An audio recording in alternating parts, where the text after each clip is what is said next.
Privileged to be here.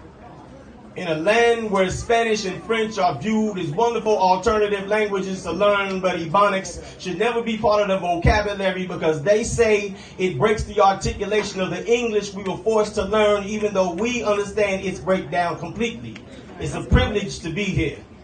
In a country where the public school system injects our youth with a Eurocentric vaccine administered to provide immunity to the knowledge of who they are, the contributions we've made, and the knowing of where civilization started from in the first place. This same educational institution where those young African Americans want to learn about Mansa Musa, the kingdom of Mali, the language of Swahili, the architecture of the pyramids, and they tell us we should be grateful that they even gave us February. It's a privilege to be here. Let's go. And under that privilege, you can murder 9 black men and women holding a church service in what should have been one of the safest places to congregate and never be publicly branded a domestic terrorist. Yeah. You can plant a bomb in a black Texas neighborhood targeting the male victim and the immediate investigation will rule it a suicide. When you benefit from privilege, it says you can develop the theory of relativity, compose 9 symphonies, co-author what becomes a multi-billion-dollar computer conglomerate, and not ever be considered a credit to your race. Because privilege says that you can claim to be the father of medicine, even though an Egyptian emerged as a physician thousands of years before.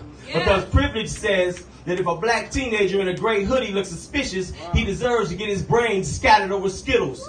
Privilege will tell you that it's a war on drugs and not about the profit of mass incarceration. Privilege will tell you that if Tyrone abuses crack, it's criminal.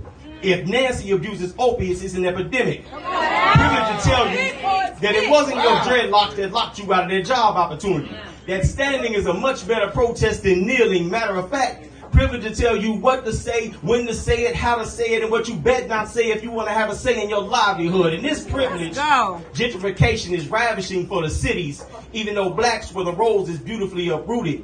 In this privilege, the face of eugenics is made attractive through the cosmetics of Planned Parenthood, but the foundation of its makeup is to destroy the black family. And this privilege, stop and frisk, is as American as Major League Baseball. The game was designed to give us 3 strikes. I could be arguably the greatest baller on the planet, cavalier in my athleticism, but the moment I speak about injustice or an ignorant president, they'll tell me to just shut up and dribble. And speaking about privilege in this poem will probably be considered blasphemous. I might be law enforcement crucified, but it's cool. For my people, I'm sacrificial. And if it happens, in 3 days, I'll rise again and spit some more black gospel. Now let the church say amen.